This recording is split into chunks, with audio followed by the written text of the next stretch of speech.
Hello साथीहरू, स्वागत छ सबैजनालाई मेरो मिनी भ्लगमा। आउनुहोस् यो झरी परेछन् है मकैको रोटी खानको लागि। आज चाहिँ मेरो सासूले बेसारको पातमा मकैको रोटी बनाएर खुवाउँदै हुनुहुन्छ। त्यसको लागि चाहिँ पिठो तयार गर्दै हुनुहुन्छ र बेसारको पात पनि मैले ल्याइसकेँ, रेडी भइसक्यो। र यो पिठोलाई चाहिँ राम्रोसँग मुस्ने अनि त्यसपछि मम्मीले बनाउँदै हुनुहुन्छ।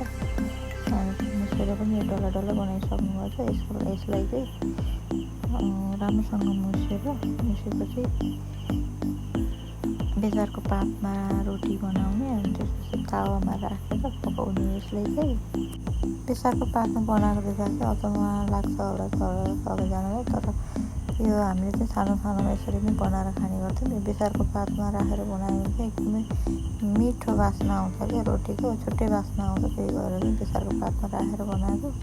यो रोटीलाई चाहिँ तावामा पाकिसकेपछि कोइलामा पनि सेकाउनुपर्छ। पानी परेर दाउरा भिजेर कोइला नै बनेको छैन, यस्तो ठुलो पानी आइरहेको। त्यो पानी झरीमा चाहिँ म साग टिपेर पनि लिएर आइसकेको छु। आज सागको तरकारी एकदमै अर्ग्यानिक, खसीको मुन्टा अझै पनि यति राम्रो छ। यो चटनीको लागि चाहिँ म टमाटर फुलेर रेडी गरेँ। त्यसपछि चटनी बनाउनको लागि तिमुर अनि खुर्सानी नुन राखेर यो टमाटर राखेर रोटीसँग खानको लागि चाहिँ अचार चटनी बनाउँदैछु। मम्मीले चाहिँ उता रोटी हाल्दै हुनुहुन्छ। सासू मम्मीले पनि मलाई खान मन लाग्यो भनेपछि जहाँबाट जसरी भए पनि ल्याएर बनाएर खुवाउनुहुन्छ अरे। खुसी लाग्छ कि धेरै माया गर्ने सासू पाउँदाखेरि। छोरी मान्छेलाई चाहिँ बिहे गरेर गएपछि परिवार बुझ्नु भयो भने चाहिँ धेरै सजिलो चाहिँ हुन्छ क्या। यतिकैमा मेरो चटनी पनि रेडी भइसकेको थियो र रोटी पनि रेडी हुँदैछ। अब आगोमा चाहिँ सेकाउनुपर्छ यसलाई। लगभग पाकिसकेको छ। यो पाकिसकेपछि चाहिँ सुरुमा मैले नै खाएँ अनि मलाई पनि दिनुभयो। घरमा चाहिँ सबैभन्दा अगाडि खाना खाने चाहिँ मैले नै हो। सबैभन्दा अगाडि मैले र नानीले खाएँ कि अनि बल्ल अरू फ्यामिलीहरूले, बाबाले मम्मीले बुढाले खानुहुन्छ कि अगाडि मैले खान्छु कि खाना जहिले नै।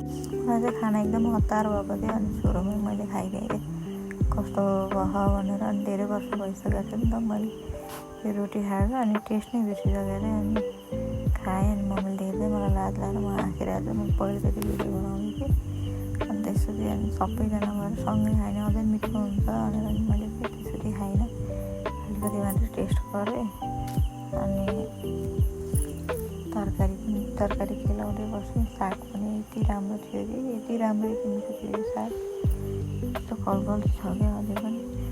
अनि रोटीसँग खानको लागि चाहिँ मलाई चिया पनि खान मन लाग्यो। अनि चिया पनि बनाएँ मैले, कालो चिया। मैले चाहिँ दुध हालेको चिया चाहिँ खाँदिनँ कि बिहानमा, धेरै ग्यास्ट्रिक हुन्छ भनेर दुध त थियो तर मैले दुध हालेको चिया बनाएँ।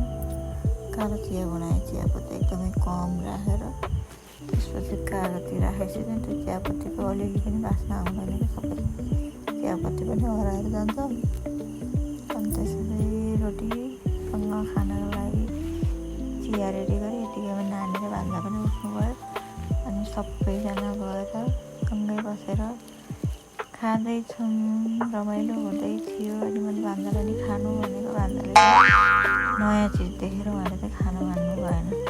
पहिला चाहिँ एउटा सिङ्गै लिनुभएको थियो खान्छ भनेर, अनि पछि चाहिँ खानु भएन। अनि मैले चाहिँ भिडियो गरिरहेको थिएँ अनि भान्जाले फोटो खिचे जस्तो मान्नुभएछ, हेरिराख्नु भएको थियो। अन्त फोटो खिचे जस्तो मानेर पोज दिइरहनु भएको थियो क्या भान्जाले। पछाडिबाट चाहिँ